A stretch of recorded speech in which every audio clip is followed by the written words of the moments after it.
bleached his hair.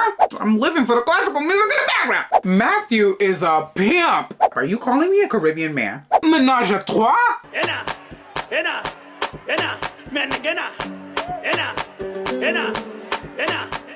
Hey you guys, it's your girl Djena. Welcome back to another reaction video. Everybody wants to date until it goes south. And for the following ladies, dating has gone so south that it's turned around and come up on the other side, y'all. Let's get into these ridiculous dating horror stories.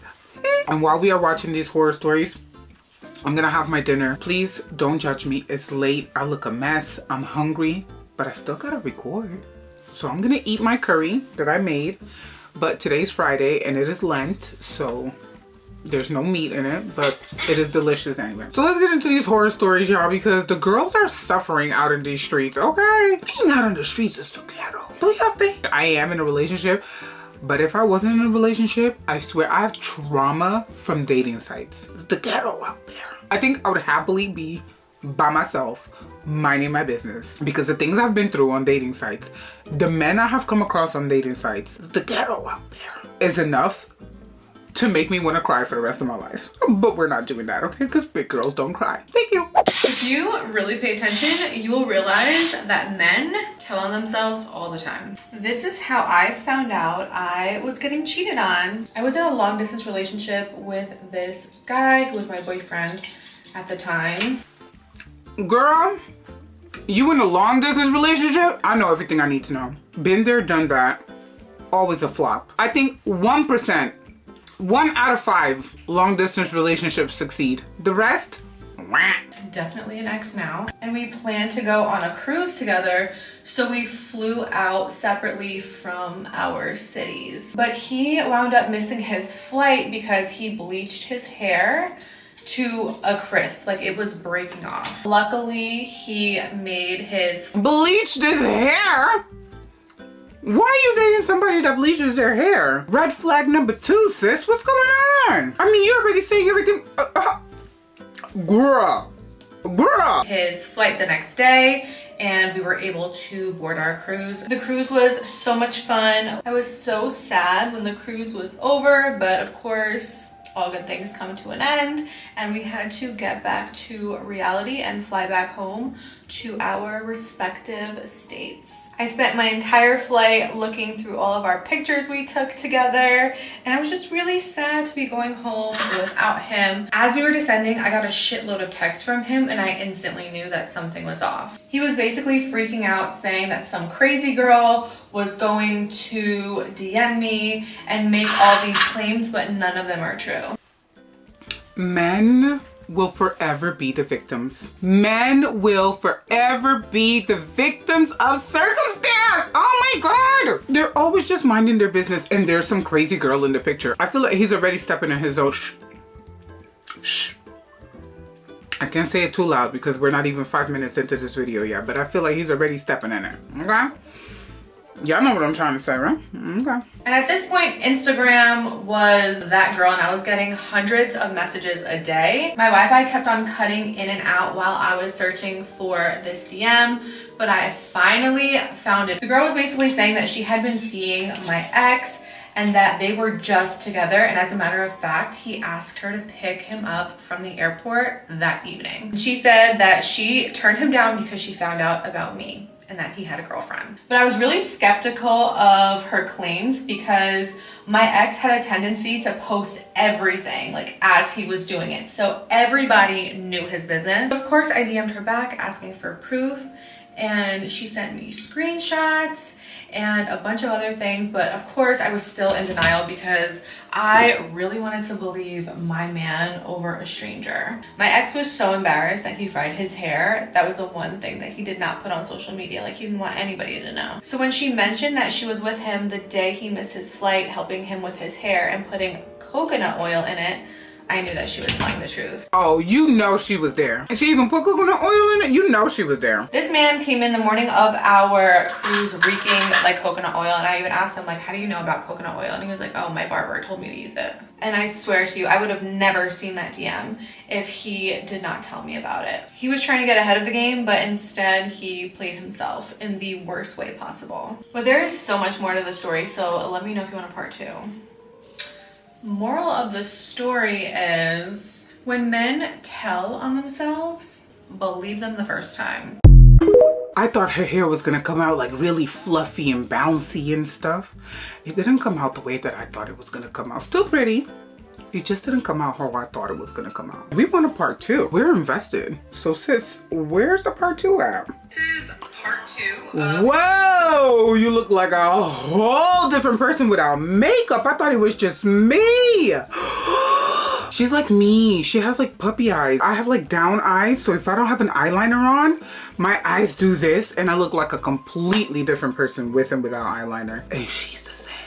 Of how I found out my ex was cheating on me. I've been getting a lot of comments like this one about trusting the other woman and you would automatically believe what she said, but I kind of wanted to explain to you guys where my head was at the time. Like I said, during this time I was getting hundreds of DMs daily, and that was because I was a very polarizing public figure.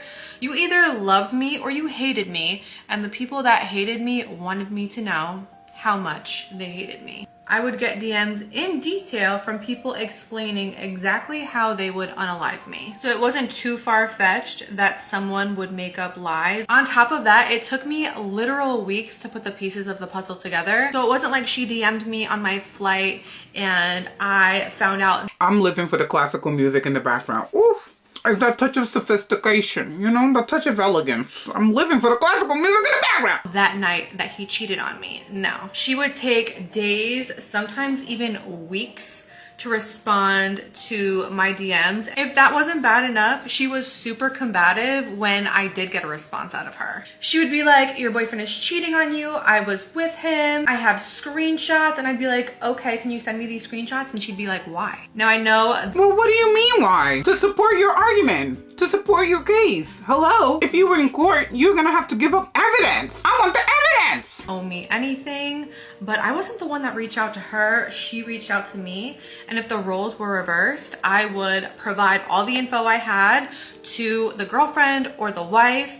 And at that point, the ball would be in her court, but she was just... There were also a lot of cracks in her story and she was getting her dates confused. It took weeks for me to get those screenshots. So when you have a side chick who is being rude to you, and then you have a boyfriend who is crying and swearing over his dead grandma that he didn't do anything, I mean, it's kind of hard at that point. Aside from the weird back and forth with her, it was also hard for me to believe her because she looked nothing like his type. But I came to realize that and I hope I don't have food in my mouth when I'm saying this, I hate when men do this nonsense. How you gas me up and say that I'm your perfect woman, and then you go and cheat with somebody that looks like a bag of potatoes. You my everything. Oh my God, you're the most beautiful woman in the world.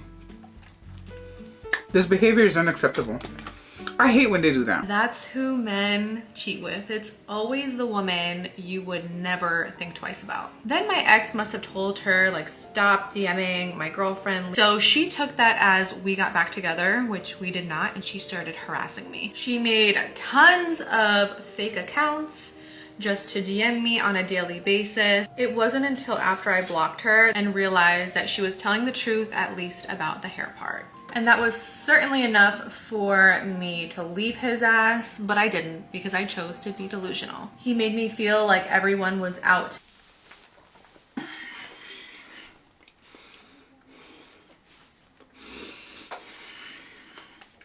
get us and that we were in this together. I chose to stay and he cheated on me many, many more times. Go. With your next relationship, stay again, girl. Stay again in your next relationship. Stay because you are a good person.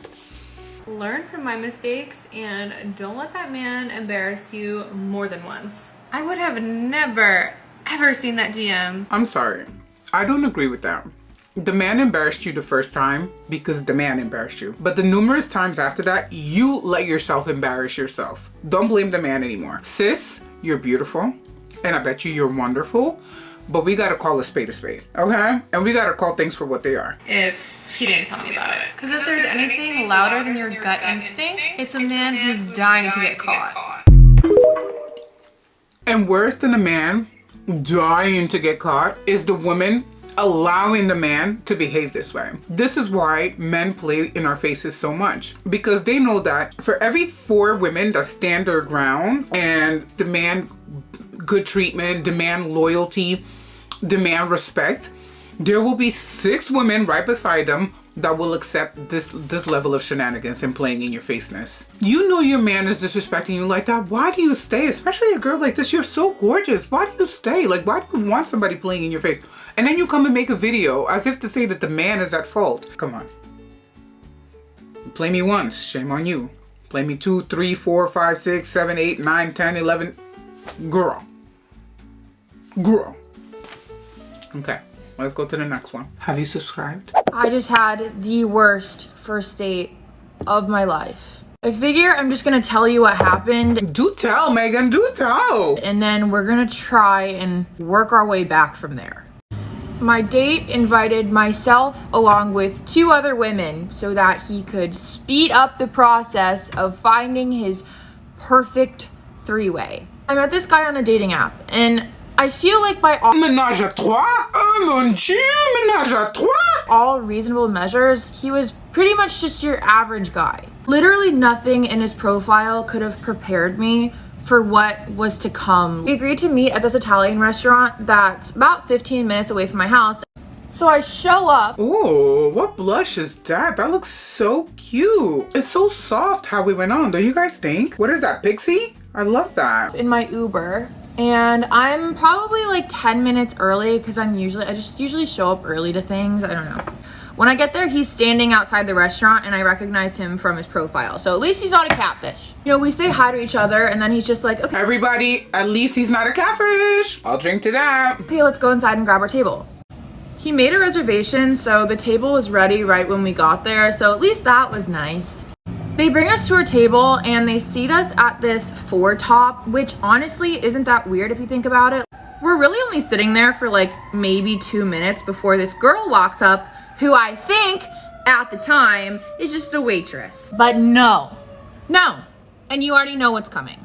She kind of just looks at me funny and then introduces herself just casually, and I'm like, oh, hi, like I'm Megan, and as she's sitting down, I'm Jenna, nice to meet you, Megan. Hey, girl. the next girl walks up. So all the girls are just introducing each other, and I'm like, what the fuck is going on? He's just sitting there like completely fucking fine. Are they his cousins?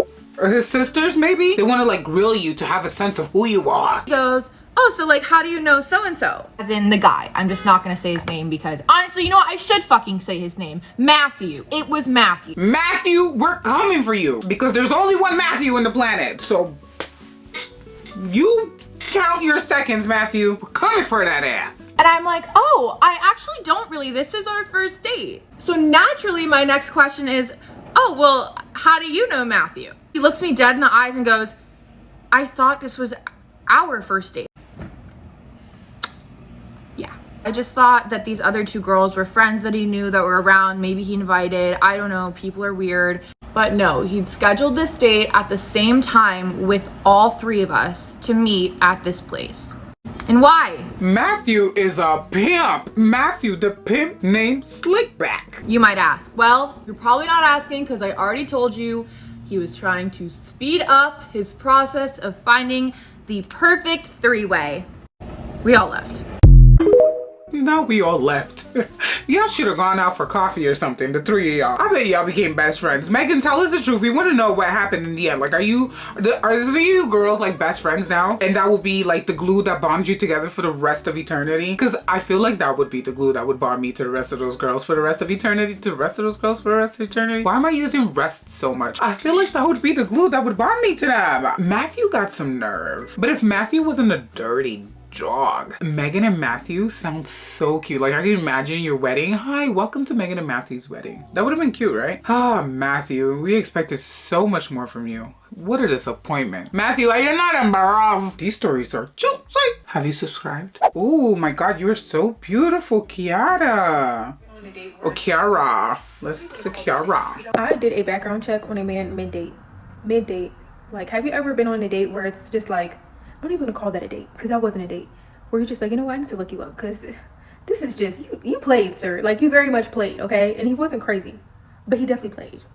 So how I met this man is so crazy. So we were Facebook friends for like 4 years. My whole high school, I used to talk to this guy on Facebook, right? Not exclusively, child. But whatever the case, I lived in Jacksonville. He lived in West Palm. I ended up going to school in Miami. So that's just like, I was only like 45 minutes away from him. So once I moved to Miami for school, he ended up coming to see me and we went on our first date, y'all. The date was terrible, and we never spoke again. Deleted each other on Facebook, deleted each other or unfollowed each other on Instagram, and we never spoke again. Okay, fast forward, I'm 24, I'm back living in Miami, and I'm posting all over my WhatsApp story because I'm talking to Caribbean men and they use WhatsApp, and he ends up seeing it, right? Caribbean men use WhatsApp? I use WhatsApp. Are you calling me a Caribbean man? So he hits me up and he's like, oh my gosh, I didn't know you were back in Miami. Like, I would have been taking you on a date. Like, let me take you out. We can do Taco Tuesday on Tuesday. It's like a Saturday that he's writing me this. So I'm like, okay, period. Let's take me on a date. And I love a good Taco Tuesday. I love a good margarita. So that was Saturday. Sunday, I don't hear from him. Monday, I don't hear from him. Tuesday, all day, I don't hear from him. And like 2 hours before, he calls me, he FaceTimes me, and he's like, oh, are you getting ready? Like, are you coming? And I'm like, dude, no, you ain't even hit me up. Like, You have not checked on me for how many days, and all of a sudden I'm supposed to be going? I'm not going anywhere. What's wrong with you? Better not go anywhere. In my opinion. But he's like, oh no, come. Like, I thought like we were all set to go. So against my better judgment, I went. No! She went. Why would you go? What happened when you went? Now, he sent me their little Taco Tuesday flyer.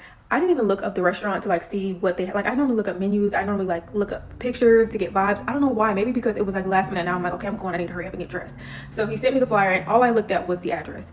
Now, once I pulled up, I realized that this was not, you know, Taco Tuesday Mexican style where we get nice margaritas and we finna sit and eat tacos. This was Taco Tuesday Black people style. Okay, I pull up and I see red and blue flashing lights, strobe lights. I'm like, they're in here partying. I hear a DJ. Not Taco Tuesday Black people style. Oh my God, no, you're killing me, girl. I can look because they have both doors open. I can see hookah. I'm like, this is not no date. Like, I'm not going on a date right now. Once the hookah's there, forget about it. So I text him in. I'm like, okay, I'm outside. Where you at? And he's like, oh, come in. And I'm like, come in. Like, why are you not coming to get me and walking me in with you? Like, what's going on? But I'm like, maybe you got a table. Like what's up? Like, I wasn't feeling that. So maybe he wanted to surprise you. Like, maybe he wanted to surprise her, right? Like, imagine she walks in and he has like flowers on the table waiting for her. The restaurant had like 2 doors. I could see into the first door, and it's like the bar, and I see some tables with hookah. And then the back doors, I could see it's like the open like dance floor or whatever. So I'm like, I'm gonna go through the back door so I'll see him before he sees me, right? So I walk in and I'm looking around. I'm looking at the tables. It's not that big of a place. I don't see him. So I sit down. I'm starting to get worried. Is anyone else concerned for what she's gonna find there? Like, I'm genuinely a little concerned for what she's gonna find there. And I'm getting ready to text him, and then I hear the DJ come over the mic, and I look at the DJ, and he's the DJ. Oh, so what's the problem? What do you mean? Why are we upset? Sir, what? So I'm like, okay, this is not a date. You invited me to Taco Tuesday. You didn't tell me you was the DJ. I'm texting my sister like, girl, guess what? I'm texting my homegirl like, should I just leave? And I go back to the flyer, right? And so on the flyer it says music by, and then I guess it's his DJ name. But because I knew him pre this, I only knew him by his first name. So he probably sent me that flyer and thought that I knew that he was going to be the DJ because it said music by his name. But I didn't know that that was his DJ name. I only knew his government name. So then I go look up his Instagram and his Facebook to like, let me see what this dude has got going on, because I like, clearly I don't know him. And I see as a child, I'm like, oh my gosh, I don't even date men with kids. But he didn't want to date me, he just wanted to smash. And then the baby's like young, and I'm just like, why did I not do my research? Like, what is going on? And I'm just sitting here looking stupid. This man is DJing and I'm sitting at a table by myself. So then I'm like, let me do a background check on him. Like, let me, since I can't sit and get to know him, because I thought I was going background check while you're sitting at that table watching that man DJ is bananas to me. But okay, what did you find? Since I can't sit and get to know him, because I thought I was going on a date to get to know somebody, let me just do the background check myself. And the site that I use for the background checks, y'all, it don't just tell you like if they've been arrested or anything like that. It don't just tell you like where they previously lived. That junk will tell you if, you know, they went to traffic court, if they sued somebody, if their name was in any law court case, family court, child support. It will tell you everything, y'all. So I'm sitting here looking, like, pulling this man's background check, because I'm like, since I can't get to know you, like, you know, you tricked me, bamboozled. And I'm texting my sister and my homegirl, I'm like, should I just leave? And so I text him, I'm like, I'm going through the background check. I'm like, you know what, I think I'm gonna just leave. So I texted him, I was like, I'm about to go. I didn't leave. Girl, you a mess. You done did all of that and you sat there and did not leave. Why do we do this, girls? Why do we do that? We are problematic. We are the reason why these guys be playing in our faces. Like, honestly. But I don't think that was that bad. I honestly don't think that was that bad. Like, I feel like it could have been so much worse. I feel like, look, at least he didn't pull up with 2 other women, like, trying to menage-a-trois you guys. I think you got the good day. And you got to enjoy free music. Sis, come on now. And then you didn't leave. So I'm sure you left with him. And the night was spicy by the look in your eyes. So I think it worked out okay. What do you guys think? I think this one was a very mild one. Have you subscribed? Story time on the worst day ever. I deleted my Hinge account after this. I highly don't recommend. So I met this guy on Hinge, and at first he was pretty cool. We messaged. I'm traumatized of Hinge. I'm traumatized. Messaged for a few days. And so finally he was like, you know, let's go on a date. Let's go bowling. So I was like, okay, cool. We can go bowling. I'll just meet you there. So he was like, all right.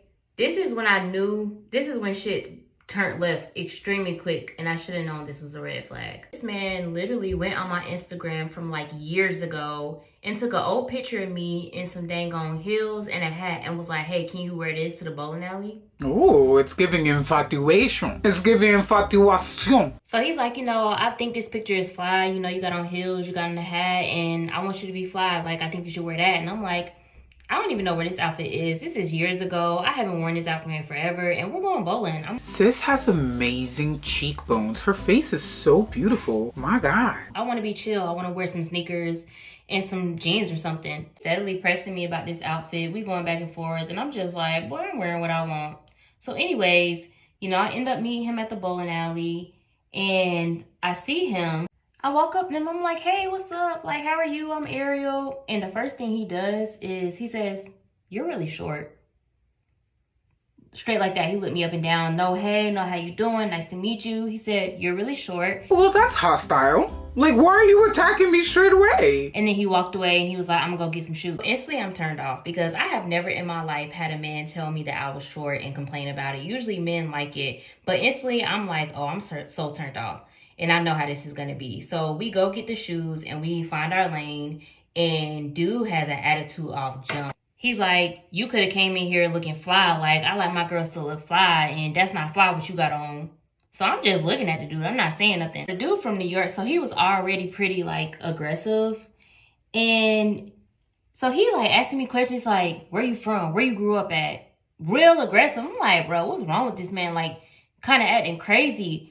And so then he goes on back on a tangent about how short I am. He's like, you real short. Like, you just real short. So finally, I'm like, okay. But I don't understand. Is he like 7'5" or something? Why is it that he's so pressed that she's so short? Okay, so what? Like, men love that I'm short.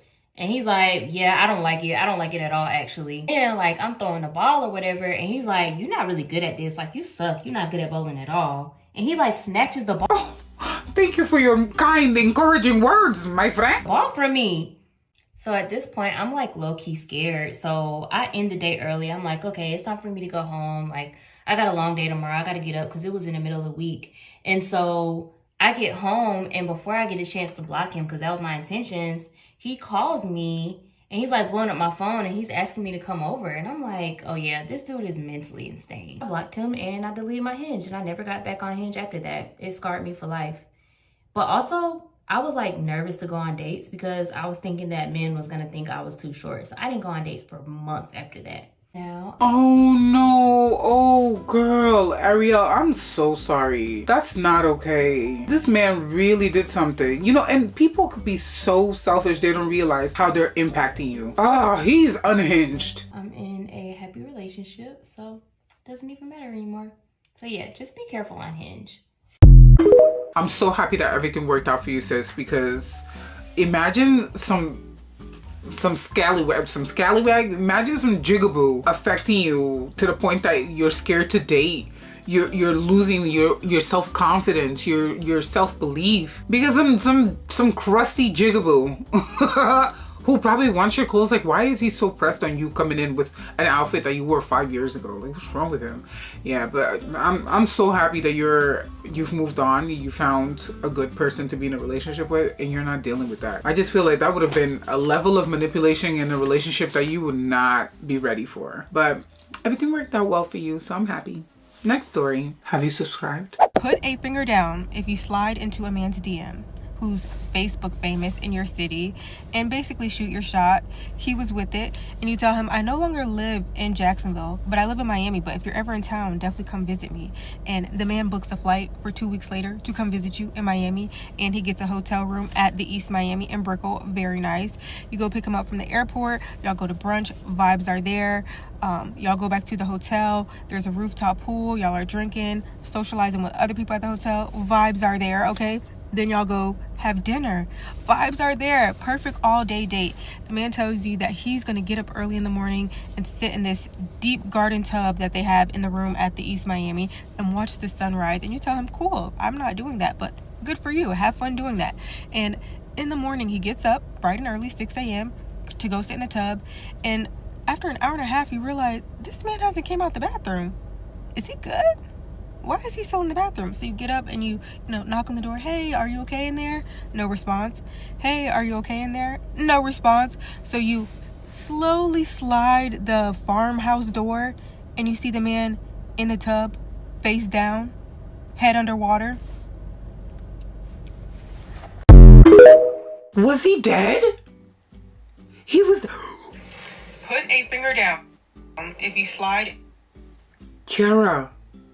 I just realized that she's the same girl from the other video, but Kiara, was he dead? Is this the DJ? Oh my God, I feel like I need more. Can you please give us does she have another video? We're gonna have to do a part 2 because I'm gonna have to do a little research. Like, I need Kiara to fill us in on what happened to this person. And I don't have no fingers to put down because that has never happened to me. And girl, how you gonna tell me put a finger down and have me holding my hands like an idiot the whole time? You think I was gonna hold my hands the whole 3.5 minutes that you were talking? Cut it out. Girl, I hope you're okay though.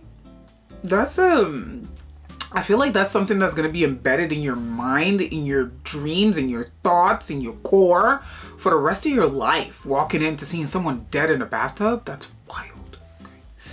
Next story. Okay, and we're gonna final story because I'm getting a little worked up here. Okay. Oh my God, I love this girl's name, Cocomignonn. Love your name, girl. But okay, let's go. Okay, I don't want to do this video, but I'm going to do it anyway because if it can stop anyone else falling victim to what I've just fallen victim to, then it's going to be worth it. From the beginning, I matched with a guy on Tinder and I have been speaking to him for the past 2 months. So this guy is not from where I'm from. However, he told me that he used to see a girl in the area that I was from. He name dropped a few names, some friends of mine, some guys that I knew. This guy was like quite familiar with a few people. We had a few mutual friends. It also came about that he knew quite a few things about me and whatever. He would ring me every day, catch up on our days, you know, that kind of thing, the normal thing. Until a few creepy things started to happen. I would be out with some friends and he would message me saying he would be outside when he wasn't even outside. And I wouldn't have told him where I was, like a few weird things like that. So I started to be a little bit cautious until I found another account on Tinder with the same profile as this guy. So I matched the other account, messaged the other account and said and tried to work out which one was real and which one was fake. I confronted both parties and I got told to block the other one. So they were both claiming to be the guy. When I obviously called them out and said, this is weird, I got blocked on both parts. So obviously that was really creepy for me, really odd. So I contacted the girl that he claimed to used to see where I'm from. And when I spoke to her, she knew exactly who I was talking about straight away. 4 years ago, the same thing happened to her and she got catfished by this same person 4 years ago. This is where the plot thickens. This person hiding behind the phone is a female that is pretending to be a male to girls to talk to these women. We don't know whether she's using an app to change her voice, to make her voice deeper. We don't know what this is like a professional, this is scarily done, like professionally done. Whoa, people are talented. Different social media accounts, pictures and profiles of all these guys that she's pretending to be. So obviously I am doing this video to raise awareness to girls like myself to not fall victim to this, to make sure that these people you're talking to are verified before you are speaking to them and telling them things. FaceTimes are crucial, and I will never speak to someone without having a FaceTime. But not only this, I want to be able to contact these or find out who these poor guys are whose accounts are being used to catfish people. But I don't know how to do that. This girl's family have been informed, and we're figuring out our next step. Girls? Okay, that was a spoonful of soup. Or rice with curry and potatoes. That was loaded. I wonder if the catfisher, was doing that because she liked women, or because she wanted to be a man, or because she knew this girl and she wanted to get back at her. Like, was it like a vindictive plot? Was it something intentional? Or she was just fishing for whoever she could get? That is crazy. So what do we learn from this story, you guys? Thank you to Cocomignonn. When we are dating online, I mean, obviously I already know this, but I'm just saying for those of you who don't. Rule number 1 of dating online is to get a video call in as soon as possible. If the person doesn't want to video call you, if the person avoids answering video calls or doesn't call you, skip. You can leave it up to 1, 2, 3 days, but after that, if they're not giving you video call time, it's done. They'll send you pictures that they took off of somewhere. They'll send you voice notes. Look at this girl. She was having phone calls with the person, and the person was using technology to change their voice and sound like a man. This is the world that we're living in right now. I feel like I am in a sci-fi thriller with this. This is crazy. If I were to tell my little old African mom that this is what people are doing now, she wouldn't believe it. She'd think I was capping. My mom would say I was capping. It's really scary to be dating out in these streets these days. Girls, I need you to be attentive. I need you to put yourself first always. And I need you to know when something doesn't feel right, that means it isn't right. Walk away, leave, evacuate, escape, evacuate the premises, y'all. Immediately, expeditiously. I hope you girls are taking care of yourselves, and boys as well. You know, everyone should be cautious when they're going out there, because you put yourself in a vulnerable position when you put yourself out to date, to meet people, to let someone in your life. And most of the times when we're doing that is because we want to have someone. So I think sometimes that desperation to have someone will make us accept behaviors or ignore red flags, blind, and not see the things that we need to be seeing because we so desperately want to be in a relationship with girls. This is not the way. Take it from so many of these girls here, the ones that actually left when it was time to leave. If something don't feel right, it isn't right. Don't accept it. Don't say, oh, but let's see what happens next. Let's see where it'll go. Don't see the potential in them. Oh no, but I know that it'll be better. No. There's no such thing as potential. That potential will never come. It will only get worse. There can be potential, but that's like 3.7% out of 100 chance, okay? So yeah, I'm so sorry for these ladies, but at the same time, these are all experiences that we have to go through to learn. To learn. Because in the future, when somebody tries to play in your face like this, it won't happen. But for you girls that have never been through this and you've watched this video, please learn from this. You don't have to feel it in your own skin. Learn from this. With that said, I am done. I'm walking away. I'm gonna go finish sipping my juice. Not tea, my juice, okay? Is there a little gin? There isn't. I gave up alcohol for Lent. So there's no gin and juice. It's just juice, okay? And I'm gonna go mind my business and try to recover from what I just heard with all these dating horror stories, y'all. Anyway, it's your girl, Djena. I'm signing out. Take care of yourselves. Bye.